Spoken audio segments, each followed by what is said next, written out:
Assalamualaikum teman-teman. Selamat datang di Cerita Dena, tempat di mana setiap kisah penuh makna dan mungkin bisa menginspirasi kita semua. Siapkan hati kalian, karena sebentar lagi, cerita yang akan kalian dengar bisa saja mengguncang perasaan. Jangan lupa duduk nyaman, dan mari kita mulai. Malam itu, langit di desa kecil tempat Rizky tinggal tampak begitu gelap, hanya diterangi bintang-bintang yang malu-malu muncul di balik awan. Angin berhembus lembut, menyusup lewat celah-celah jendela rumah kayu sederhana milik keluarganya. Di ruang tamu, suasana haru sudah menggantung di udara. Rizky duduk bersila, diapit kedua orang tuanya yang matanya sudah memerah. Ibunya, Bu Siti, tak berhenti mengusap mata dengan ujung kerudungnya, sementara ayahnya, Pak Slamet, duduk diam, mematung, menatap lantai dengan tatapan kosong. "Rizky, kamu yakin, Nak?" Suara Pak Slamet akhirnya memecah sunyi. Suaranya serak, menahan emosi yang tak terucapkan. Rizky mengangguk pelan. "Iya, Pak. Rizky mau cari rezeki di Jepang. Insya Allah Rizky kuat." Bu Siti menggenggam erat tangan anak semata wayangnya itu. "Jaga diri baik-baik ya, Nak. Jangan gampang percaya sama orang asing. Ingat kamu itu jauh dari rumah." Rizky menunduk mencium tangan ibunya lama-lama, lalu bergantian mencium tangan ayahnya. Ada desir getir yang menyeruak di dadanya, tapi dia tahu keputusan ini harus diambil. Hidup di desa makin sulit, ladang makin sempit, sawah makin tak cukup untuk menopang kebutuhan. Menjadi TKI ke Jepang adalah kesempatan besar yang tak bisa dia sia-siakan. Pagi buta, Rizky berangkat ke bandara. Sepanjang perjalanan, dia tak berhenti memandangi hamparan sawah hijau yang mulai menguning, aroma rumput basah, dan jalanan berbatu yang sudah puluhan kali dia lewati sejak kecil. Semua itu terasa begitu akrab, tapi sekaligus terasa menjauh, seiring bas yang membawanya makin lama makin jauh dari kampung. Di dalam hatinya, dia berdoa, semoga semua ini berakhir baik. Saat pesawat mendarat di Bandara Narita, Jepang, Rizky nyaris tak percaya. Ini pertama kalinya dia keluar negeri, dan sekarang dia berdiri di negeri Sakura yang selama ini hanya dia lihat di poster dan televisi. Bangunan modern, orang-orang dengan pakaian rapi, lalu lintas yang tertib, semuanya terasa begitu asing. Namun, tak ada waktu untuk terpesona. Rizky segera bergabung dengan rombongan TKI lain yang menunggu di area kedatangan. Seorang agen lokal menjemputnya, mengarahkan dia naik mobil kecil menuju tempat kerja barunya. Di sepanjang perjalanan, Rizky menatap keluar jendela, melihat bunga, sakura yang mulai gugur, jalanan bersih tanpa sampah, dan gedung-gedung minimalis khas Jepang. Tak lama, mereka sampai di sebuah rumah besar bergaya Jepang modern, lengkap dengan taman yang begitu rapi. Di halaman depan ada kolam kecil dengan ikan koi berenang pelan, dan pohon-pohon bonsai yang tertata indah. Rumah ini, kata agen, adalah milik Aiko Fujimoto, seorang janda berusia 34 tahun yang membutuhkan tukang kebun pribadi. Rizky mengangguk, pelan menelan ludah. Dalam hati, dia bertanya-tanya seperti apa majikannya nanti. Pertemuan pertama mereka terjadi sore itu. Saat Rizky sedang menurunkan koper dari mobil, seorang wanita cantik muncul di ambang pintu. Rambutnya panjang sebahu, wajahnya pucat khas Jepang, matanya sipit namun tajam. Mengenakan pakaian santai tapi elegan, wanita itu berjalan mendekat, menyapa dengan bahasa Jepang yang Rizky nyaris tak mengerti. Beruntung, agen yang mendampinginya segera membantu menerjemahkan. "Ini Aiko-san, dia pemilik rumah ini. Kamu akan bekerja di sini, merawat taman dan kebun setiap hari. Kerja mulai pukul 8 pagi, selesai pukul 5 sore. Rizky menunduk hormat, berusaha tersenyum. Meski lidahnya kaku, dia mencoba menyapa. "Yoroshiku onegai shimasu," yang artinya kira-kira, mohon bantuannya. Aiko mengangguk pelan, tanpa senyum, hanya menatap sekilas lalu berbalik masuk ke rumah. Ada aura dingin yang langsung terasa dari sikapnya. Rizky bisa merasakannya, tapi dia maklum, mungkin wanita ini memang tertutup, atau mungkin dia hanya sedang sibuk. Hari-hari pertama bekerja tak mudah bagi Rizky. Bahasa menjadi tantangan terbesar. Aiko jarang berbicara padanya, hanya meninggalkan catatan kecil berisi perintah pekerjaan.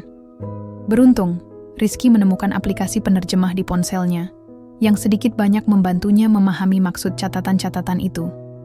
Setiap hari, dia menyapu daun-daun gugur, memangkas ranting, memberi makan ikan koi, dan merapikan tanaman bonsai.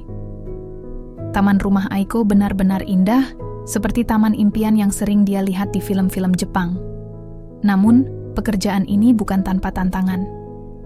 Musim semi mulai beralih ke musim panas, suhu udara naik, dan keringat membanjiri tubuh Rizky setiap kali dia bekerja di bawah matahari.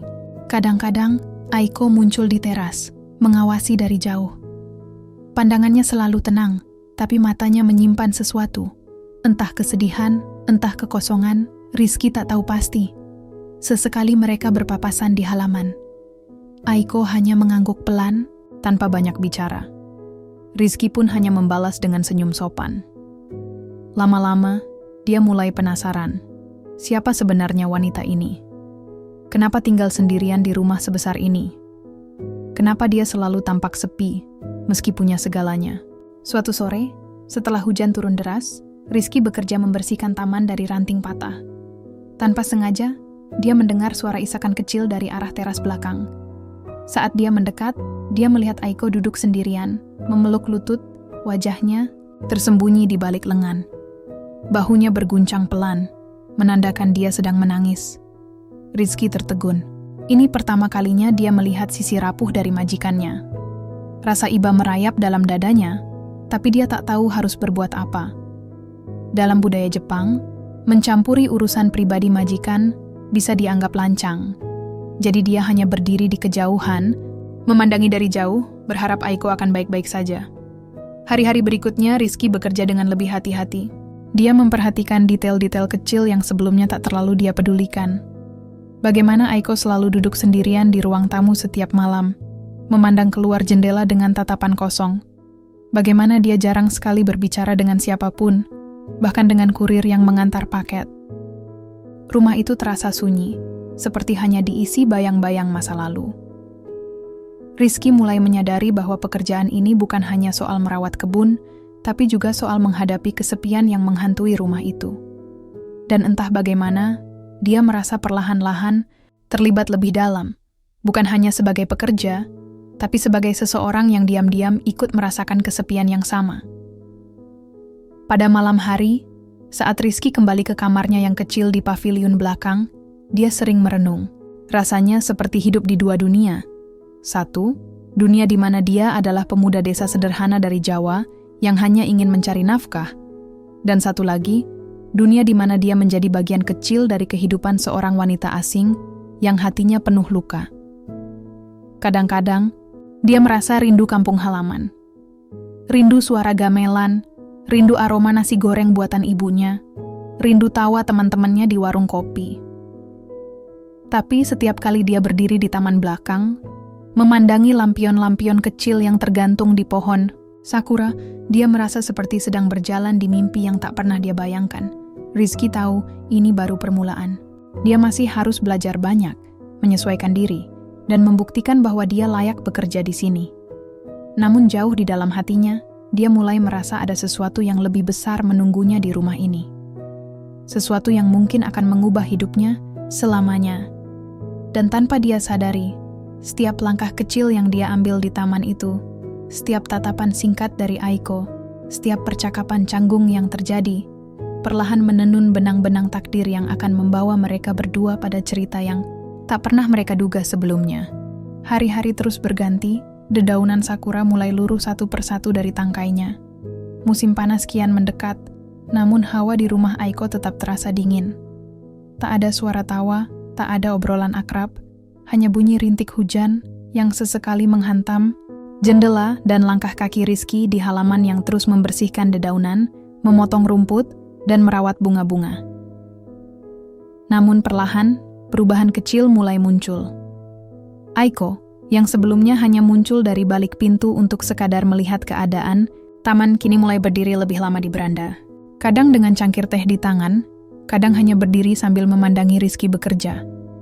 Tatapannya masih tampak datar, tapi ada kelembutan samar di ujung matanya.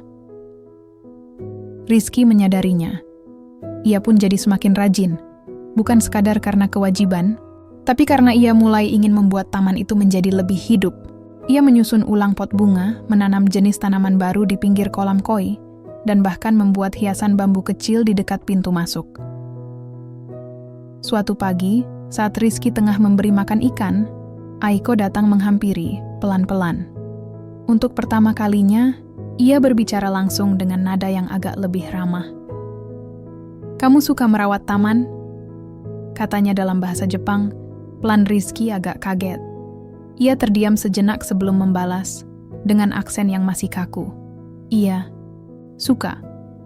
Di kampung saya juga biasa rawat kebun." Aiko tersenyum tipis, lalu duduk di bangku kayu dekat kolam. Ia menatap permukaan air yang tenang, lalu berkata lirih, "Suami saya dulu yang merawat taman ini. Dia suka sekali bunga dan ikan. Setelah dia meninggal, saya biarkan taman ini sepi." Rizky terdiam. Kata-kata itu terasa berat. Ia menunduk, tak tahu harus merespon seperti apa. Namun dari sorot mata Aiko, ia tahu bahwa wanita ini telah memikul kesepian yang panjang. Sejak percakapan singkat itu, suasana perlahan berubah. Aiko mulai sering muncul di taman saat Rizky bekerja. Kadang hanya menonton, kadang ikut menyapu daun, atau sekadar memetik bunga untuk dibawa masuk. Mereka mulai berbicara ringan, tentang cuaca, tentang tanaman, tentang masakan Indonesia yang menurut Aiko terdengar menarik tapi belum pernah ia coba. Rizky pun mulai merasa lebih nyaman. Ia tak lagi sekadar seorang tukang kebun. Ia merasa seperti bagian dari rumah itu, bagian dari rutinitas Aiko. Pada suatu sore, setelah hujan reda, Aiko mengajak Rizky duduk bersamanya di beranda. Ia membawa 2 cangkir teh hijau dan menyodorkan satu padanya. "Terima kasih sudah merawat taman ini dengan baik," ucapnya pelan. Suaranya terdengar tulus. "Aku tidak menyangka ada orang yang bisa membuatnya hidup lagi." Rizky hanya tersenyum, agak canggung. "Saya hanya kerja, Bu." Aiko-san." Aiko tertawa kecil. "Panggil saja Aiko. Tidak perlu terlalu formal." Sejak hari itu, keakraban di antara mereka mulai tumbuh.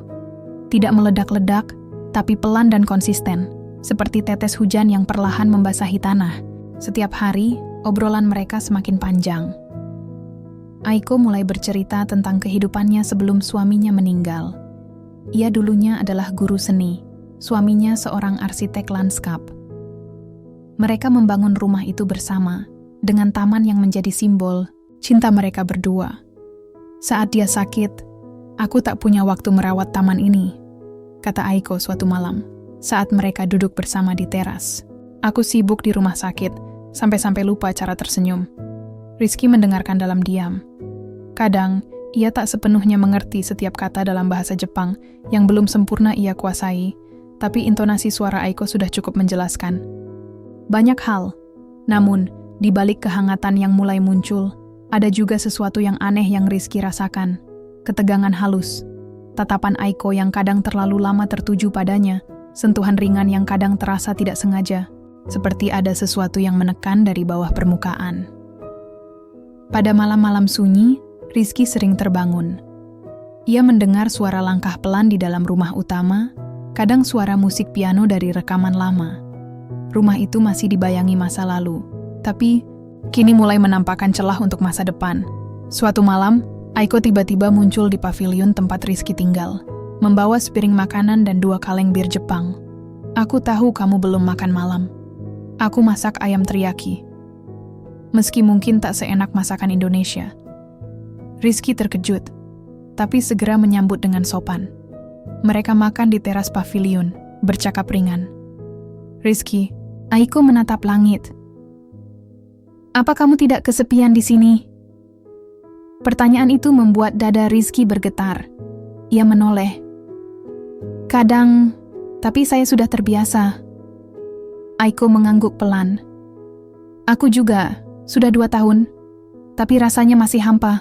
Angin malam bertiup lembut, membawa aroma wangi bunga melati yang ditanam Rizky di sudut taman. Di tengah sunyi, hanya suara jangkrik menemani mereka. Aiko menoleh, menatap mata Rizky lama sekali. Ada sesuatu dalam tatapan itu. Bukan sekadar rasa terima kasih. Bukan sekadar kesepian.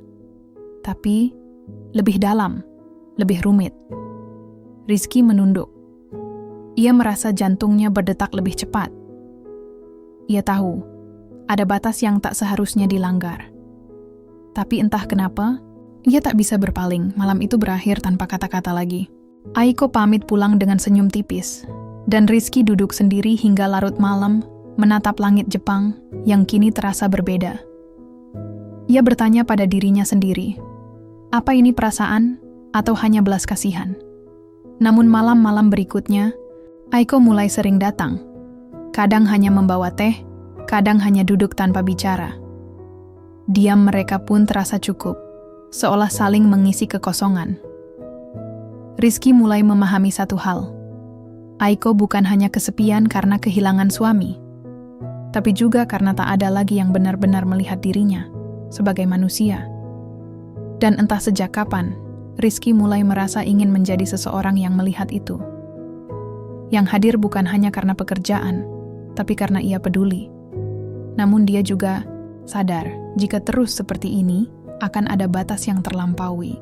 Dan saat itu tiba, hidup mereka tak akan lagi sama. Hari-hari berikutnya berjalan seperti biasa di luar. Tapi di dalam hati, semuanya terasa berbeda. Rizky semakin berhati-hati dalam berbicara, berusaha menjaga jarak agar tidak terlalu dekat, tapi justru sikap itu membuat Aiko semakin sering mencarinya. Sore itu, matahari mulai tenggelam di balik atap rumah Aiko. Rizky baru saja selesai memangkas tanaman di pinggir pagar ketika Aiko muncul membawa sebotol wine merah dan 2 gelas kristal. Dengan senyum kecil, ia berkata, "Rizky, malam ini kamu mau temani aku minum di teras? Aku butuh teman bicara." Rizky ragu sejenak. Dia tahu ini bisa menjadi jalan licin yang membawa mereka semakin dekat. Tapi tatapan mata Aiko yang lembut, suara pelan yang terdengar rapuh, membuatnya tak tega menolak. "Iya, Aiko-san, saya ikut," katanya pelan. Malam itu terasa hangat, meski angin musim panas mulai bertiup pelan. Mereka duduk di teras, lampu-lampu taman menyala redup, menciptakan suasana yang tenang. Aiko menuangkan wine ke 2 gelas, lalu menyerahkannya kepada Rizky. "Ini wine favorit suamiku dulu," ucapnya pelan sambil menatap gelasnya. "Aku jarang minum lagi setelah dia pergi. Tapi entah kenapa, malam ini aku ingin mengenang sedikit." Rizky meminum pelan, rasa asam manis menyentuh lidahnya. Mereka mulai berbicara tentang hal-hal ringan, cuaca, film, makanan, bahkan masa kecil Rizky di Jawa. Aiko tertawa kecil saat mendengar Rizky bercerita bagaimana dia dulu sering memanjat pohon mangga dan jatuh berkali-kali. "Aku bisa membayangkan kamu kecil, kotor-kotoran di kebun," kata Aiko sambil tertawa. Tawa yang jarang terdengar sejak Rizky bekerja di rumah itu. Rizky pun ikut tertawa. Merasa untuk pertama kalinya dia benar-benar melihat sisi manusiawi dari wanita yang selama ini tampak dingin dan elegan. Waktu berjalan cepat. Botol wine semakin kosong dan mata Aiko mulai terlihat berkaca-kaca. Ia bercerita tentang suaminya, bagaimana mereka pertama kali bertemu di universitas, bagaimana mereka membangun rumah dan taman ini bersama, hingga bagaimana dia mendampingi suaminya yang jatuh sakit sampai akhir hayatnya. "Aku selalu merasa gagal sebagai istri, karena aku tidak bisa menyelamatkannya," bisiknya pelan. Rizky mendengarkan dalam diam, merasa dadanya ikut sesak. Tanpa sadar, Aiko menaruh tangannya di tangan Rizky yang ada di meja. Tatapannya kosong, tapi sentuhannya hangat. Rizky terdiam, tak tahu harus menarik diri atau membiarkan saja. "Aku kesepian sekali, Rizky," ucap Aiko dengan suara nyaris bergetar. Saat itu, mungkin karena pengaruh wine, atau mungkin karena beban emosi yang lama terpendam, Aiko tiba-tiba bersandar ke bahu Rizky. Rizky membeku di tempatnya, jantungnya berdegup kencang, pikirannya kacau. Dia mencoba bicara, "Aiko-san, saya..." Tapi suaranya hilang ketika Aiko menatapnya. Tatapan itu penuh luka, penuh kerinduan, penuh kebutuhan akan sentuhan yang nyata. Dan saat bibir Aiko mendekat, Rizky kehilangan kendali. Semuanya terjadi begitu cepat. Ciuman yang lembut berubah menjadi pelukan erat, bisikan pelan berubah menjadi erangan rindu. Mereka terhanyut, terbawa arus hasrat yang selama ini dipendam. Malam itu, di bawah rembulan yang menggantung malu-malu, mereka menyeberangi batas yang selama ini tak mereka sentuh. Kamar Aiko menjadi saksi bisu. Bau wine, parfum, dan keringat bercampur dalam satu malam yang tak direncanakan. Mereka tenggelam dalam kehangatan yang seharusnya tak terjadi, tapi pada saat itu, tak ada yang ingin menghentikannya. Saat malam semakin larut, ketika segalanya telah reda, Rizky terbaring terjaga di sisi ranjang. Nafasnya masih berat, pikirannya kosong. Di sampingnya, Aiko tertidur dengan wajah damai, seperti seseorang yang akhirnya menemukan pelukan setelah bertahun-tahun merindukannya. Rizky menatap langit-langit kamar yang asing. Dadanya terasa sesak. Apa yang sudah aku lakukan? Bisiknya pelan. Pagi hari datang terlalu cepat. Matahari menembus jendela, menciptakan pola cahaya di lantai kayu. Rizky perlahan bangkit, mengenakan pakaiannya dengan pelan agar tidak membangunkan Aiko. Namun saat ia berbalik, ia mendapati Aiko sudah bangun, duduk di pinggir ranjang sambil memandangi lantai. Mata mereka bertemu. Aiko-san, maafkan, ucap Rizky pelan, suaranya gemetar. Aiko hanya tersenyum tipis, tapi tatapannya penuh kebingungan. Ia tampak seperti seseorang yang tak yakin dengan apa yang baru saja terjadi. Tidak perlu minta maaf. Aku juga ikut. Aku tidak tahu, katanya pelan. Mereka berdua terdiam lama. Tak ada yang tahu harus berkata apa. Akhirnya, Rizky membungkuk sopan lalu keluar dari kamar, meninggalkan Aiko sendirian dengan pikirannya. Hari itu, Rizky tetap bekerja di kebun seperti biasa, tapi pikirannya kacau. Setiap kali ia mendengar pintu rumah terbuka, jantungnya berdegup kencang, tapi Aiko tidak muncul. Sore menjelang, Rizky duduk sendirian di dekat kolam koi, memandangi ikan-ikan yang berenang tenang. Dalam hatinya, dia bertanya, apakah malam itu akan mengubah segalanya?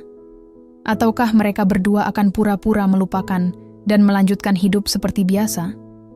Rizky tahu, jawabannya tidak akan sederhana. Dan tanpa mereka sadari, sesuatu telah tumbuh di antara mereka. Sesuatu yang akan membawa mereka pada babak baru yang jauh lebih rumit, lebih menantang, tapi juga lebih indah. Beberapa minggu berlalu setelah malam yang tak terlupakan itu.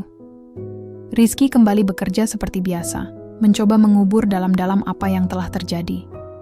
Aiko pun berusaha menjaga jarak, tidak lagi muncul sesering sebelumnya, tidak lagi duduk di beranda atau membawa teh ke pavilion tempat Rizky tinggal.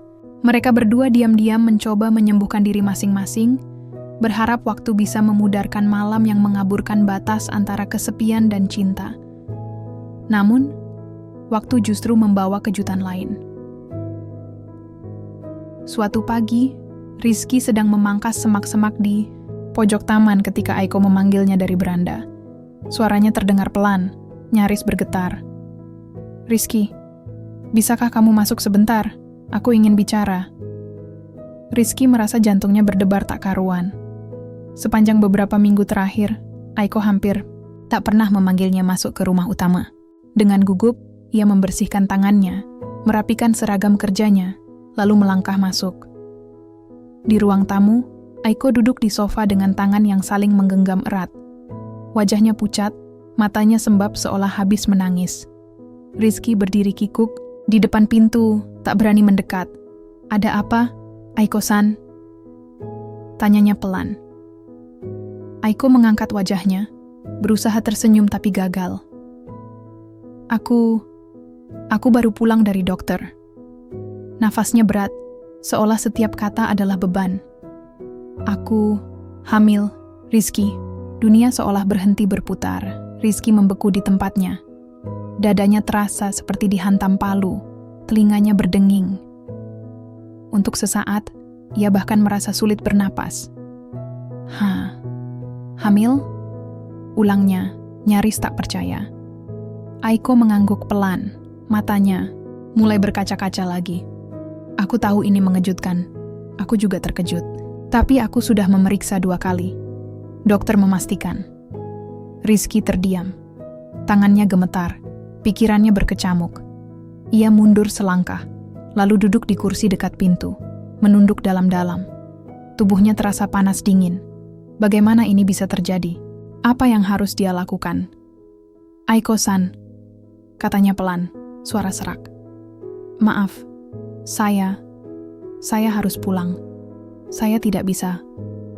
Aiko segera berdiri, melangkah cepat mendekatinya. Tidak, Rizky, tolong, jangan pergi. Suaranya memohon, nadanya putus asa. Aku tidak mau menghadapi ini sendirian. Aku butuh kamu. Rizky mengangkat wajah, menatap mata Aiko yang basah oleh air mata. Saat itu ia melihat sesuatu yang membuat hatinya bergetar. Bukan hanya ketakutan, bukan hanya kesedihan. Ada keberanian di sana. Ada ketulusan yang sulit diabaikan. Aku ingin kamu menikahiku, Rizky, ucap Aiko pelan. Kata-kata itu menampar keras pikiran Rizky. Ia sampai berdiri dari kursinya, melangkah mundur beberapa langkah. Menikah? Aiko-san, saya hanya tukang kebun, saya cuma TKI, saya masih muda, saya belum siap. Aiko tersenyum tipis, meski air matanya masih mengalir.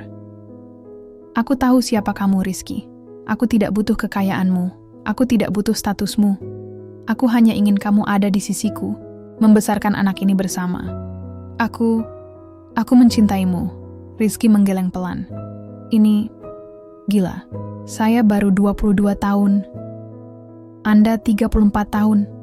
Kita beda negara, beda budaya, beda segalanya. Aiko menghapus air matanya, menarik nafas panjang. Aku sudah memikirkannya baik-baik, Rizky. Aku tidak peduli soal usia atau asalmu. Aku hanya peduli pada kita, pada bayi ini. Hari itu, Rizky berjalan pulang ke pavilionnya dengan langkah berat. Malamnya, ia duduk termenung di ranjang, memandangi langit-langit, mencoba menata pikirannya yang kacau. Ia berpikir tentang keluarganya di Jawa, tentang mimpinya menabung untuk membangun rumah kecil di kampung, tentang masa depannya yang kini terasa seperti kabur, menikahi wanita lebih tua, di negeri asing. Apa aku siap? Tanyanya dalam hati. Ia memikirkan wajah ibu dan bapaknya, adik-adiknya. Apa mereka akan menerima? Apa mereka akan marah?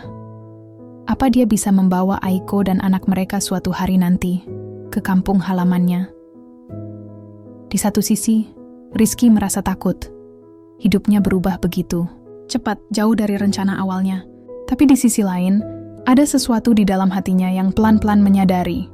Ia tidak bisa begitu saja lari. Ia bertanggung jawab, ia peduli, dan mungkin ia juga mencintai wanita itu. Keesokan harinya, Rizky kembali menghadap Aiko. Ia menemukan wanita itu duduk di teras, memandangi taman dengan tatapan kosong. Saat melihat Rizky datang, Aiko segera berdiri, wajahnya tegang. Aiko-san, Rizky memulai, suara pelan. Saya takut. Tapi saya juga tidak mau lari. Kalau kamu benar-benar mau, kalau kamu yakin, saya akan menikahimu. Mata Aiko langsung berkaca-kaca, bibirnya bergetar sebelum akhirnya tersenyum lebar. Ia melangkah cepat, memeluk Rizky erat. Terima kasih Rizky, bisiknya sambil terisak. Hari itu, untuk pertama kalinya, Rizky benar-benar merasa bahwa hidupnya tak akan pernah sama lagi. Masa depan mereka masih penuh tanda tanya, tapi untuk saat ini, ia tahu satu hal, mereka akan menghadapinya bersama. Dan mungkin, hanya mungkin, cinta yang tumbuh dari kesepian ini akan membawa mereka menuju kebahagiaan yang tak pernah mereka bayangkan sebelumnya. Persiapan pernikahan berlangsung cepat, jauh lebih cepat dari yang Rizky bayangkan.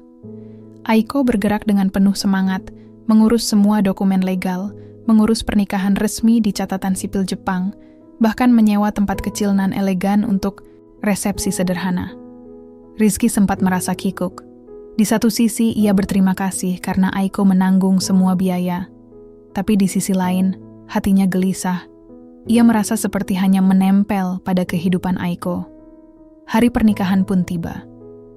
Rizky berdiri di altar kecil yang dihias bunga putih, mengenakan setelan hitam rapi yang dipilihkan Aiko sendiri. Tangannya dingin, lututnya gemetar, tapi matanya tak lepas menatap sosok Aiko yang berjalan mendekat dalam balutan kimono putih tradisional yang anggun. Cantik, elegan, matanya berbinar-binar, wajahnya tersenyum hangat, dan untuk pertama kalinya, Rizky benar-benar merasakan keindahan yang jauh lebih dalam dari sekadar fisik. Saat mereka saling mengucapkan janji di depan penghulu dan saksi, Rizky menarik nafas panjang. Dalam bahasa Jepang yang masih belepotan, ia mencoba berkata dari hatinya. Aiko-san, aku akan berusaha menjadi suami yang baik. Aku masih belajar, tapi aku ingin kita bahagia. Aiko menggenggam tangannya erat, tersenyum dengan mata berkaca-kaca. Rizky, arigato. Aku tahu kita berbeda, tapi aku percaya padamu. Aku percaya pada kita. Malam itu, mereka pulang sebagai pasangan suami istri. Awal pernikahan mereka jauh dari sempurna. Rizky sering merasa canggung, tidak tahu bagaimana. Harus bersikap sebagai suami di negeri asing, terlebih dengan istri yang lebih tua dan jauh lebih mapan darinya. Kadang ia merasa seperti tamu yang terlalu lama tinggal. Kadang ia merasa seperti anak kecil yang harus belajar segalanya dari awal. Namun Aiko selalu sabar. Ia mengajarinya dengan lembut, menguatkannya saat Rizky merasa minder, memujinya setiap kali Rizky mencoba hal baru, mulai dari memasak makanan Jepang sederhana, membantu di dapur, hingga belajar mengurus keperluan rumah tangga bersama. Lambat laun, ikatan mereka tumbuh bukan hanya karena keadaan, tapi karena saling pengertian, saling menghargai. 2 tahun berlalu. Mereka kini bukan lagi pasangan yang kikuk. Mereka telah membangun rumah tangga yang hangat, penuh tawa, meski juga penuh kompromi. Dan lebih dari segalanya, kini ada satu sosok kecil yang mengubah segalanya. Seorang bayi laki-laki bernama Haruki Rizky, anak pertama mereka. Saat pertama kali menggendong putranya di rumah sakit, Rizky menangis diam-diam. Tangannya gemetar memegang tubuh mungil itu, matanya berkaca-kaca. Ia menatap Aiko yang terbaring lemah, namun tersenyum bahagia, lalu menunduk, mencium kening bayinya. Aku, ayah sekarang. Bisiknya lirih, tak percaya. Hari-hari Rizky kini penuh dengan belajar. Belajar mengganti popok, belajar menidurkan bayi, belajar bangun tengah malam saat Haruki menangis. Tapi ia menjalani semuanya dengan sukacita, karena di balik semua itu, ia merasakan makna baru dari hidupnya. Suatu malam, sambil menimang Haruki yang rewel, Rizky memandang Aiko yang duduk di sofa sambil tersenyum lelah. Aiko, aku ingin mengenalkan kamu dan Haruki ke keluargaku di Indonesia. Aiko mengangkat alis, terkejut. Ke Indonesia? Rizky mengangguk mantap. Iya, aku ingin mereka tahu. Aku ingin mereka menerima kalian. Kalian keluarga aku sekarang. Perjalanan ke Indonesia akhirnya direncanakan dengan matang. Rizky tak sabar ingin memperlihatkan kampung halamannya, mengenalkan Aiko pada ibu, bapak, dan adik-adiknya. Selama ini ia hanya bisa bercerita lewat telepon atau video call. Tapi kini ia ingin mereka bertemu langsung, melihat betapa berharganya keluarga kecil yang ia miliki. Aiko sempat ragu, takut tidak diterima. Tapi Rizky meyakinkannya dengan penuh semangat. Kamu tidak perlu khawatir. Ibuku orangnya hangat, bapakku juga. Mereka akan senang bertemu kamu. Saat pesawat mereka mendarat di Bandara Soekarno-Hatta, Rizky merasakan nostalgia yang dalam. Bau udara tropis, suara ramai para penumpang, bahkan panas yang menyengat kulit. Semuanya membuatnya merasa pulang. Ia menggenggam tangan Aiko erat, menggendong Haruki di gendongan, lalu melangkah keluar dengan senyum lebar. Di luar, keluarganya sudah menunggu. Ibu Rizky berlari kecil menghampiri, menangis sambil memeluk anaknya erat-erat. Rizky, anakku, kamu pulang juga akhirnya. Rizky menahan air mata, memeluk ibunya erat-erat. "Ibu, ini Aiko, istriku. Dan ini Haruki, anak kami." Aiko membungkuk dalam-dalam, memberi salam dengan bahasa Indonesia yang masih terpatah-patah. "Saya senang ketemu Ibu, Bapak." Ibunya tertawa sambil mengusap mata, lalu memeluk Aiko erat. "Aduh, kamu cantik sekali, Nak. Selamat datang di keluarga kami." Malam itu, mereka makan bersama di rumah keluarga Rizky. Suasana penuh, tawa, cerita, dan sedikit canggung, tapi perlahan mencair. Rizky merasa hatinya hangat, bahagia luar biasa. Semua keraguan, ketakutan, perasaan minder yang dulu menghantuinya kini sirna. Ia tahu, perjalanannya belum selesai. Masih ada banyak tantangan di depan, masih ada banyak hal yang harus dipelajari sebagai suami, ayah, dan anak. Tapi satu hal yang pasti, cintanya kepada Aiko dan Haruki nyata. Dan ia berjanji pada dirinya sendiri untuk menjaga mereka, mencintai mereka, dan membangun masa depan yang indah bersama. Dan meski mereka memutuskan untuk kembali tinggal di Jepang setelah kunjungan itu, Rizky merasa hatinya selalu terikat pada dua tempat. Kampung halamannya di Jawa, dan rumah kecil mereka di negeri Sakura. Dua dunia yang berbeda, tapi kini telah disatukan oleh cinta. Hari-hari Rizky dan Aiko di Indonesia terasa seperti mimpi yang indah. Setiap pagi mereka bangun di rumah sederhana keluarga Rizky di Jawa Tengah, mendengar suara ayam berkokok, bau tanah basah, dan tawa anak-anak kecil di sekitar gang. Aiko, meski awalnya kikuk, perlahan mulai belajar menyesuaikan diri dengan kehidupan kampung. Ia tertawa kecil saat harus duduk di tikar anyaman bambu, kaget melihat ibu Rizky memasak di dapur dengan tungku kayu, dan merasa hangat saat tetangga-tetangga datang membawa oleh-oleh sayur atau buah sambil menggendong Haruki bergantian. "Aiko-san, kamu mau coba pakai kebaya ini?"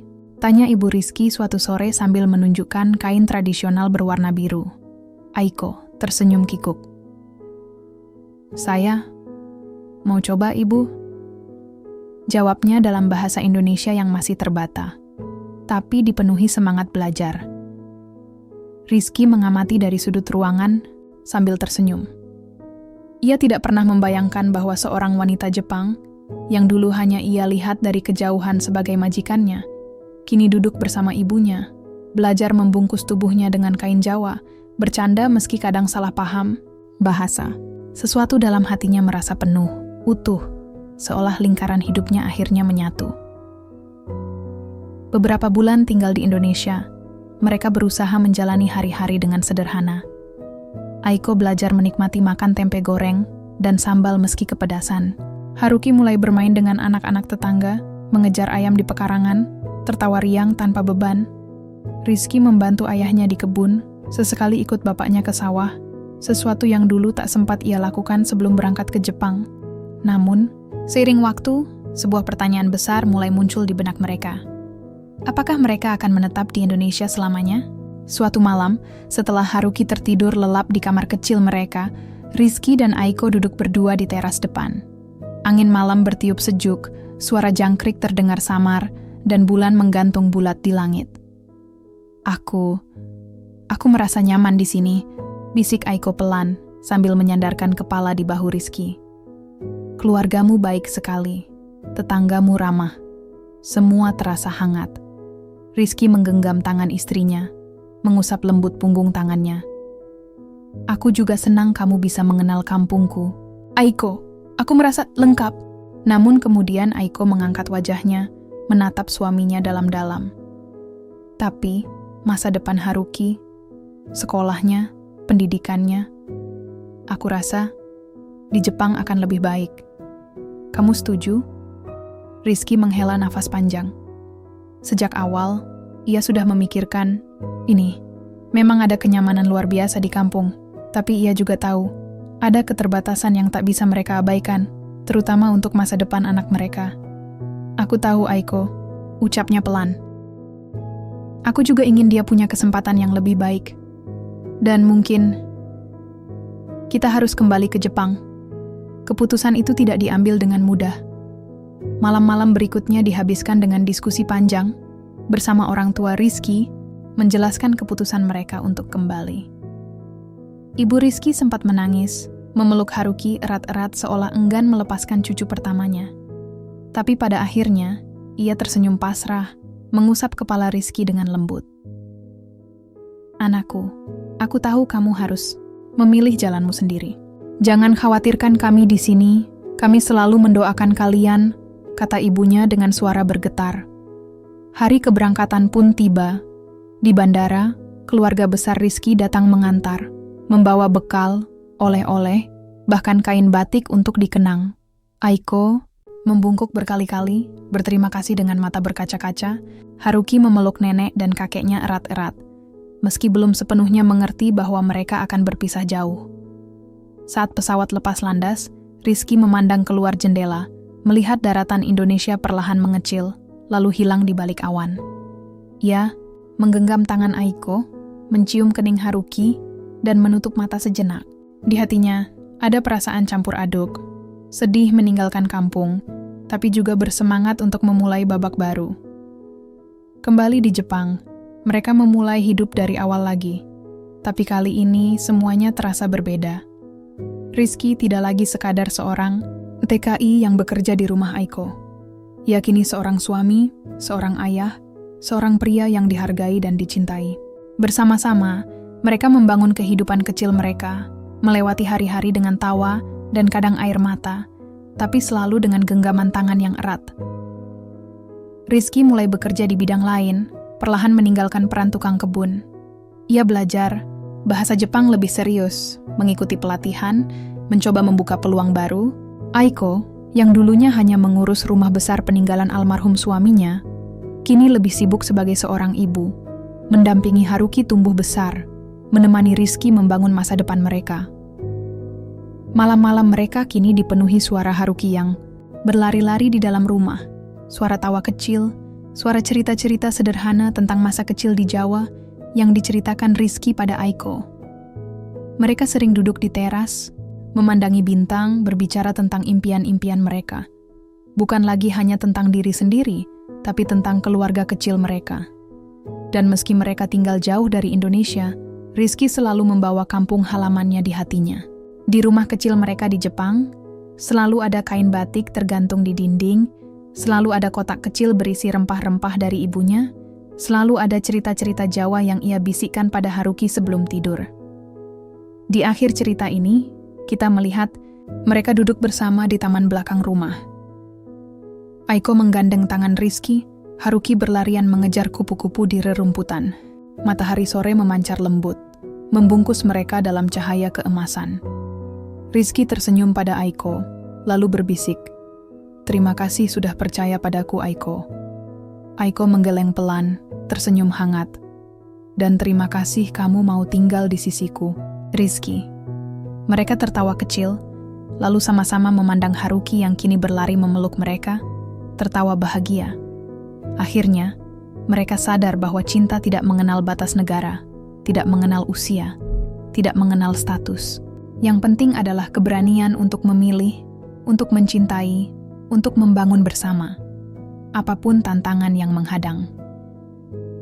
Dan itulah akhir dari kisah mereka. Sederhana, hangat, penuh cinta. Sebuah keluarga lintas negara yang berdiri di atas fondasi keberanian dan pengertian, menatap masa depan bersama dengan hati yang utuh. Tamat.